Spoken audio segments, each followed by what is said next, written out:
Good evening, Mustangs. Welcome to the first edition of Bedtime Stories with Mr. Wolf, episode 1 of hopefully not very many. Tonight, I'll be reading Where the Wild Things Are by Maurice Sendak. Where the Wild Things Are. That night, Max wore his wolf suit and made mischief of one kind and another.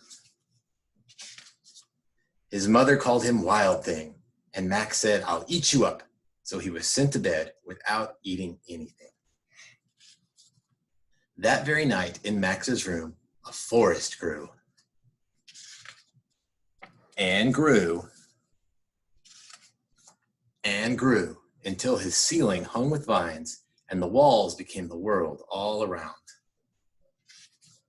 And an ocean tumbled by with a private boat for Max, and he sailed off through night and day. And in and out of weeks and almost over a year to where the wild things are. When he came to the place where the wild things are, they roared their terrible roars and gnashed their terrible teeth and rolled their terrible eyes and showed their terrible claws.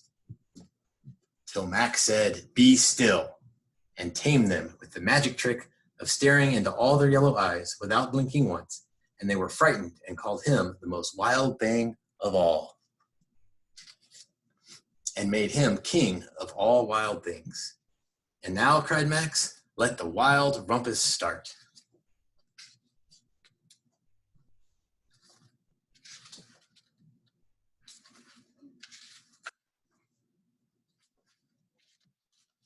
Now stop, Max said, and sent the wild things off to bed without their supper.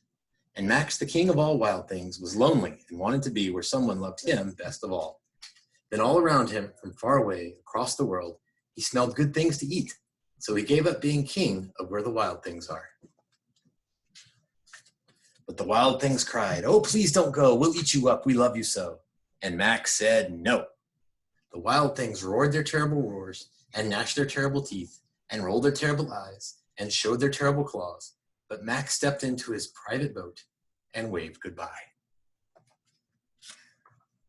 And sailed back over a year, and in and out of weeks, and through a day, and into the night of his very own room, where he found his supper waiting for him. And it was still hot. All right, Mustangs, I take 2 lessons from that I just wanted to share with you. First was the length of Max's journey. It sure seemed like a long time, and he was cooped up in his house, even though he was on a long journey. Maybe that sounds familiar to you. Cooped up in your house, yet on a long journey, facing terrible monsters. That's kind of our journey as well. But the length of the journey, they realized, was not as long, or we realized later, was not as long as we thought it would be. And so I think that even though this journey is difficult and not very fun, that when we get to the end of it, we'll realize it maybe wasn't quite as bad as we thought it was.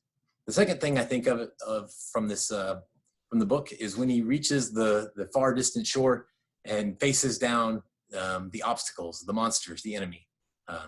He looks them in the eye, he calls them by name, and he tames them by doing that. I think we can do the same thing. We're in a bad spot, but we'll look it in the eye, we'll call it by name, we'll get to work, and we'll make it through with hard work and with each other. So thanks for tuning in, Mustangs. I love you, and I look forward to seeing you again soon. Good night, and go Mustangs.